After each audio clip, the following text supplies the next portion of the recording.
BOX5-TV and Marching Arts Education present Marching Arts Now! Hi everyone, it's Tim Hinton, the Beast of the Marching Arts. Welcome to episode 6 of Marching Arts Now. On this episode, we look at 4 memorable shows from last weekend with Vincent Thomas. We talk with 3 spouses of band directors and talk about the 5 marching events you can watch this weekend on BOX5-TV. First, we share some clips from 4 great shows from this past weekend. One more time! Hey, it's Tim, and I'm here with the wonderful Vincent Thomas of VT Dance. Vincent, how are you? I'm doing fantastic. Thank you. How are you?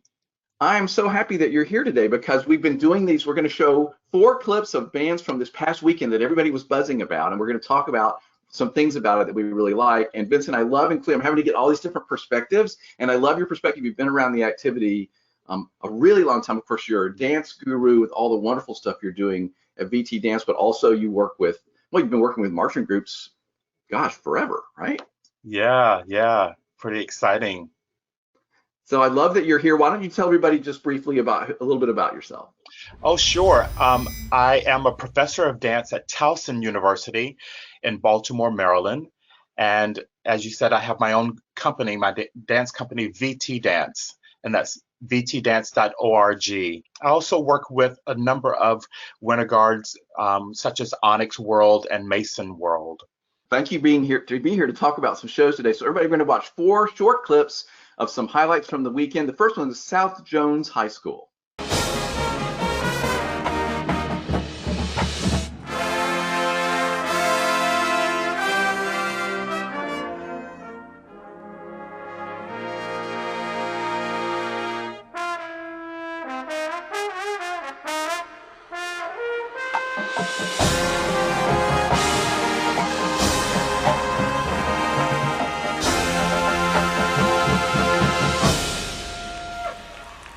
So Vincent, I included this clip because they had this unbelievable trombone soloist, and I wish I could play his whole sequence, but that's the very end of this sort of ballad clip. But he was so amazing, and the crowd was so excited about that. So that's part of why I shared this. What'd you think?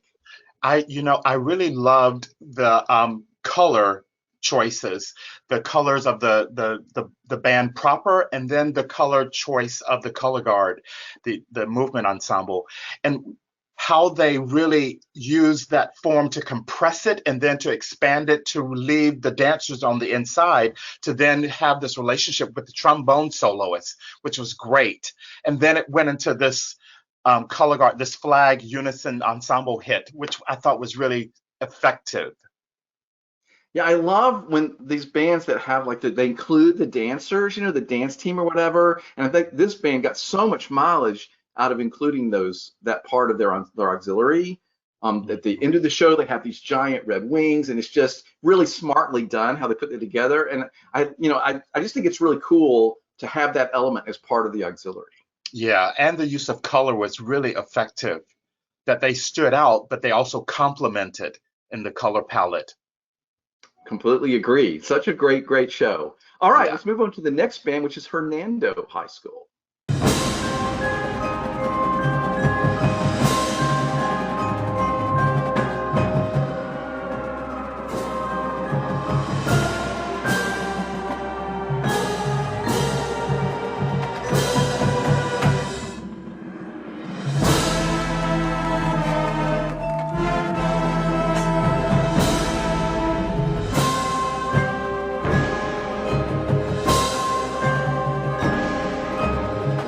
The guys from TX Band chose this group because they had such a dramatic show, very emotional show. Those rows that grew from concrete. Vince, what do you think? Well, first of all, I really loved the use of the platforms. It looked like a sidewalk, and then how it broke apart and it introduced the rifle line. The rifle line I thought was really fantastic in their use of body with equipment.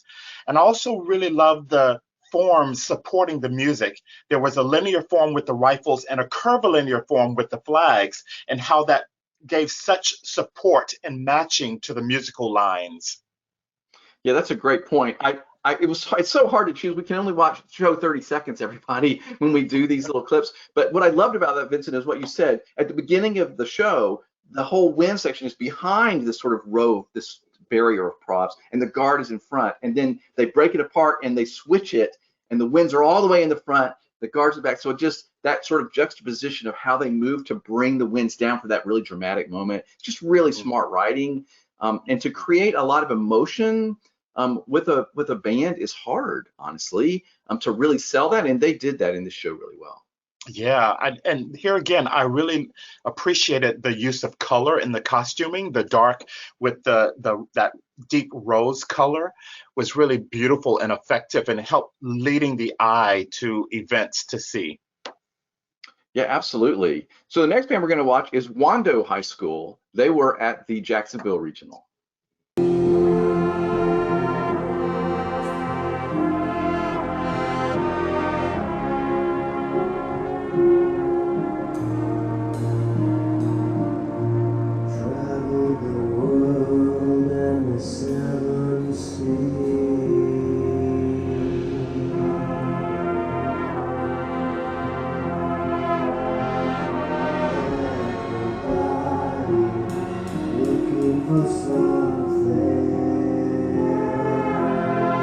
That was Wando, who was the winning band at the Jacksonville Regional. Such an interesting show. What do you think, Vincent? I was really struck by the sense of magic. I thought magical and mystical. It was very striking, the color palette, and the various dynamic shapes, angular shapes of the band members in movement, and of course, this figure coming down that ramp was just really haunting. And it just made me so curious, and it drew me in right away. And to see that simple walk across to the audience stage left side, who were static, but I really also appreciate the weight and the body effort of the band members in their movement on stage right. Yeah, absolutely. Of course, you mentioned you were curious. This was called Cabinet of Curiosities, and all kinds of interesting things came out of this cabinet. And so this is near the beginning of the show, and I wanted to use this part of the clip. There was so much about the show that we could have chosen to look at, but I thought this was a fantastic example of sort of setting the mood, right? Like, as you said, mystical, what's going to happen? There's this strange character with the key maybe to the cabinet, and so like we're all leaning in, and they're setting a mood really just in a stellar way. Like the idea of taking me to a place and a time and a mood so perfectly, I think is one of the real successes of this show. It was really beautiful. And here again, there's something about just the use of color. The two colors in the band costuming was really effective. And it supported this magical sense that the entire field was like covered with.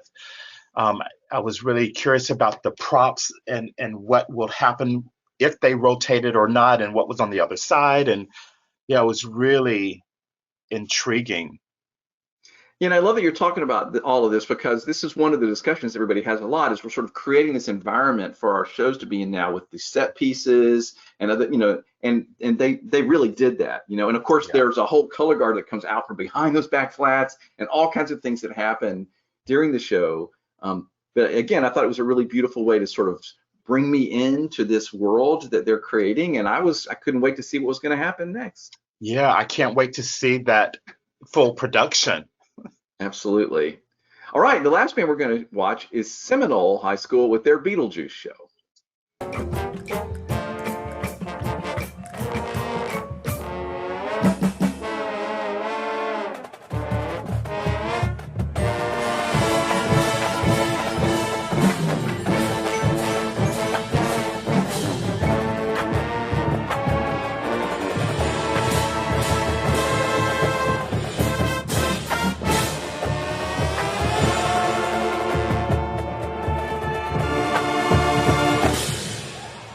Okay, Vincent, what did you think of this Beetlejuice show? Well, I really appreciated the entrance of the rifle line coming into that form with the trombones and the tombstones. I call it tombstones and trombones. And I really love the bending and the sliding of the notes and how the rifles picked up that as well with their rifle work and the sequentialness and how it led the eye down to the trombones. Yeah, I thought it was great. I thought it was really interesting. And I also just love how the music and that sliding was also matching the stripes in the costume design too. Yeah, absolutely. This was such a thoughtful show. The TX Band guys chose this because it was really over the top. I mean, there's the whole sort of graveyard thing. There were all these chairs. There's other props. All kinds of interesting things appeared and happened during the show. And we saw the Beetlejuice character. I thought it was hilarious that he's dancing with the girl in the red, and then he goes behind and comes out with just a skeleton. You know, so that's the kind of thing that this show was so much fun. Was like there were all these little clever things jokes that they threw in as the show went on, and that's hard to do. I mean, really, to do a fun, clever show that lasts 8 minutes and keep me involved the whole time, that's a lot of work, everybody, to design that. Yeah, indeed. But you know, that thoughtfulness, it really was evident in the seamlessness of how those events happened. And from what I just saw within those 30 seconds, I could tell that it was carefully crafted. Yeah, and I chose this clip. It was really hard, everybody, to choose 30-second clip from this wonderful show because there were so many interesting things. But I chose this because, as you mentioned, I just thought the trombone feature was really the musical highlight of the show. And it was so well played and so much fun with all that sliding around. There was a moment later where this black and white striped, like long snake-like flag thing went all the way across the field. And then, of course, it broke apart. Everybody had it. But like it was just so, that was another example of just so many clever things that they were thoughtful about in making us want to be in that world of Beetlejuice for a while. Wow, congratulations to them. Yeah, it was really, really fun. So there were so many shows at the regionals this weekend that were so wonderful. Congratulations to these 4 that were chosen just because we thought they were especially fun. But congrats to everybody. Vincent, thank you for talking to me about this, and thank you for all the great work you do sharing your expertise with our activities still after all these years. Thank you so much. I'm enjoying it, all of it. Joining us. Hey everybody, it's Tim Hinton, the Beast of the Marching Arts. This is going to be a fun conversation. We are talking about band director spouses, and we have 3 good ones with us here today. So we're going to be talking to them about what it's like to be married to a band director and how they handle all that, especially maybe during the fall season. So Kayla Rath, how are you? I'm good, Tim. How are you? I'm wonderful. Thanks for being here. Amber Malden, how are you? Doing good. How are you? I'm great. And Brandon Denny, how are you, sir? Very good, Tim. Thanks for having me. Glad you guys are here. What was the most unexpected aspect of your spouse's job? The time. I had no idea because I didn't grow up like in a competitive marching band. We didn't march.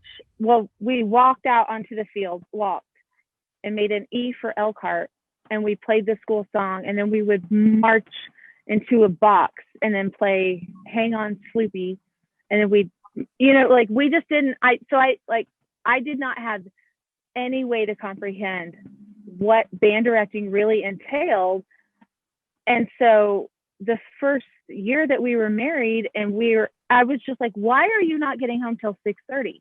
This does not make sense to me. Band directors should be able to leave when every other teacher leaves, right? And also, why are you going back up on a Saturday? And why are you thinking about it on a Sunday? And when does it ever stop? And then marching band ends, but band directing does not. And so immediately you're moving into all region, and then you're moving into all state, and it's like, it's never ending. The time that those band directors put into their job is second to none. It never stops. For a lot of years, when Ginger became the head band director, probably 2 years, I just let her do her thing. You know, Friday night, I was a bachelor. Saturday, I was a bachelor. And it got really lonely, and our relationship suffered. And there was a call they needed bus drivers, and they especially needed it for Friday afternoons for games. I said, you know what, I'll do that. I'll go, train, and I'll drive the bus. And honestly, I've fallen in love with it. I fall in love with those kids.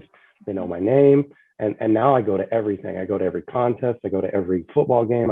Any time that they need a bus, I'm there, and I'm listed as a first driver. So I just had to dive in with both feet and become, instead of wallowing at home alone, I just had to dive in and get back into that band mentality.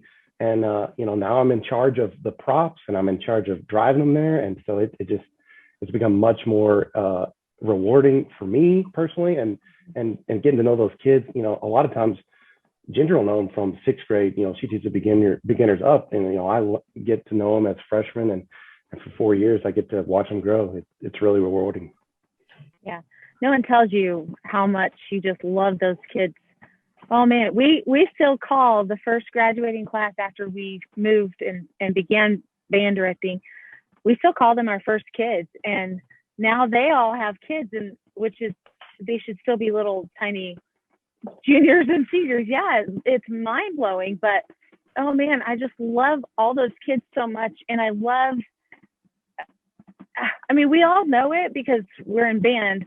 Like, band kids work harder than anyone, because it's not just like, I'm going to work at marching band. They work at marching band while they're simultaneously working toward all region. And they work at all region while they're simultaneously working towards, on their Christmas music or whatever. And they're taking private lessons. And band kids are just a special breed. And they're generally, save a trombone or two, they're mostly respectful kids. And they're just good kids. And they want so much for it. It's like, if you love them, they're going to love you back. And they're going to work so much harder for your husband, which means your husband or wife comes home in a happy mood because the kids are working. It's like a circle of everybody. It's like a big family, and we all love each other, and we're all there for each other. And it's so rewarding to see those kids graduate out. And then when they come back and they say, I always knew I had a place in band. And it's because of your husband and the things that he did. I always knew I belonged. That's just the best feeling in the world. The thing that I didn't expect was really falling in love with those kids as the spouse. When you do make that commitment with them and you're involved and you're up there, you get to know those kids and they become your kids. You can hear more of this conversation on this week's BOA Today podcast at the Marching Roundtable. And you can watch the entire 40-minute conversation on the Marching Roundtable YouTube channel.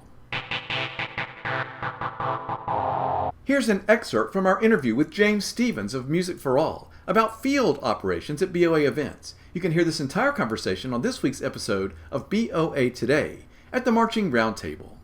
The season is going so well. Do you have anything you want to say about just the fact that the band is happening again?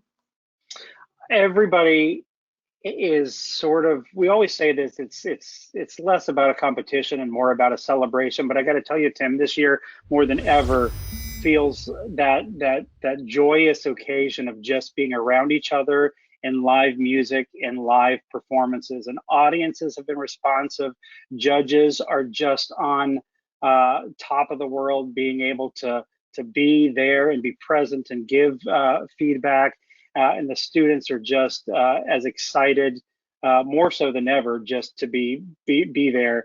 And I gotta say, I don't want to make it about me, but just relating, because I'm a proud product of BOA. As a student, I marched in Bands of America events back in the day from my program in Ohio, Bellbrook, Ohio. It's we say positively life-changing. It is and has been for me and for so many students. I think it's probably 150,000 students that I think we usually say that annually pass through our programs. And I don't want to say pass through like it's a commodity, but it's that touch point is special. That touch point is real. And it's I know even my own peers who are much older and doing some are doctors, teachers, lawyers, whatever, look back at their band career, their high school experience, and remember the BOA days with such great fondness, and that's truly what it's all about. See more of this conversation on the Marching Roundtable YouTube channel. The Rundown. Hey, this is Tim, and I'm here with Daniel Valdez of txbands.com. Daniel, how was your weekend? Oh, fantastic. We love the Orlando Regional and the Jacksonville Regional. These programs, even though you got some small programs, but they can pack a punch with their sound and just the whole visual programs. And of course, you had over in Orlando with the fantastic color guards we saw all day long. It's just a great weekend once again. Absolutely. So we have two big super regionals this weekend. It's such a big weekend. St. Louis and Indianapolis. Let's talk about it. Oh, beautiful, beautiful, beautiful. Like I said, it's a super Friday, super Saturday. When's the last time we had a 2-day super regional? It's been 2 years since that happened. It's going to be an extraordinary weekend in Indianapolis with the Indianapolis Super Regional, Lucas Oil Stadium, the mecca of the marching activity. I mean, just getting all those programs together. 63 programs signed up to go there. Fantastic Indiana programs, and it's a very important step in their season because you got a lot of programs that are going on to semi-states for ISMA and going on to the state contest as well. So this is a great warm-up. It's the first time we're getting everybody all together, and we're going to have a great time in marching band out there in Indianapolis. Just fantastic programs everywhere. And then we got to go to St. Louis, 59 programs signed up for there. And of course, you get them from all sorts of states, 4 Texas programs showing up there at the St. Louis Regional. It's always a fantastic time, such a great venue. I mean, I'm so excited to see everybody come together and just have a great big contest for 2 days in a row, and let's just nerd out all weekend. It's gonna be so great.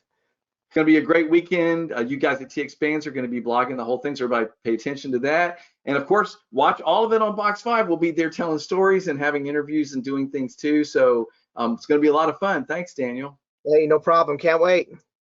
Hey, now I'm here with Chris Drake, also from TX Bands. Chris, you had a great weekend last weekend in Jacksonville, and now we have 5 events on BOX5-TV this weekend. So let's talk about the other ones. We talked about the regionals already. What are the other events coming up? Yeah, so we are heading over and celebrating bands in Tennessee, Illinois, and Florida also on Box 5 this weekend. Starting from the north, we have the Illinois State Marching Band held at in Normal. You're gonna see a lot of bands that you might have seen at BOA at some point this season, but you're gonna see a lot of other more local bands that don't venture out to the BOA world, because this is kind of the premier event in Illinois. So it's, we've got 5 or 6 blocks of bands starting at 7 a.m. and prelims going all the way until 6 p.m. So it is a full day of band over at ISU. A contest near and dear to my heart moving down is the MTSU, Middle Tennessee State University Contest of Champions. I actually performed in this a long time ago. NTSC, the Contest of Champions, is unique in that it is not technically the state championship of Tennessee, but at this point, it's kind of become the de facto premier event in the state of Tennessee. It has an extraordinarily long history. It's one of the longest running marching band shows in the country. Those folks over there have always done a fantastic job because of the relationship of Tennessee and Kentucky and just regionalism. The Contest of Champions not only offers a quote grand championship, but they also celebrate the highest finisher from the state of Kentucky, giving them what they call the Governor's Cup, and the state of Tennessee. So it's kind of a unique. It's definitely different from BOA. They do a pass and review after their finals performance, which is something that I would hazard that most people watching have not witnessed. The whole thing is super, I hate to sound cliche, but it's kind of magical. It's just a lot of pageantry at this event, and just a great historic event with a lot of fantastic bands. That'll be a fantastic event, also at a great stadium, also something that you can watch live from Box 5. And then finally down south, we're going back to Florida, not for BOA, but Tarpon Springs, who we saw at BOA last week, is hosting the Tarpon Springs Invitational down in Florida. It's a great program, and they always put on a great event, and they're bringing great bands, and it'll be just another great way to take a look at those Florida bands and see what's happening in the state and see all the great things that they've got cooking on down there. Yeah, I mean, all of the 3 of these contests are really big time things and exciting, and Always have great bands there. So there's a lot to choose from to watch this weekend. Everybody go to BOX5-TV, look at the schedules, make your plan for what you're going to watch when. Chris, thanks for talking about this. I'm excited about this weekend. I'm very excited, Tim. I look forward to joining y'all on the live blog this weekend. Hey, Ashley here from Marching Arts Education. We want to know what you're up to on the day of a show. Take a photo of yourself and let us know where you are and who you're watching with, and mention us on Instagram at Marching Arts Education. See you in our stories. Bring it in. A weekend with 2 Bands of America Super Regionals plus 3 other big-time contests. What a great weekend it's going to be on BOX5-TV. Thank you so much for watching. This is Tim Hinton, the Beast of the Marching Arts. See you next week. BOX5-TV and Marching Arts Education present Marching Arts Now.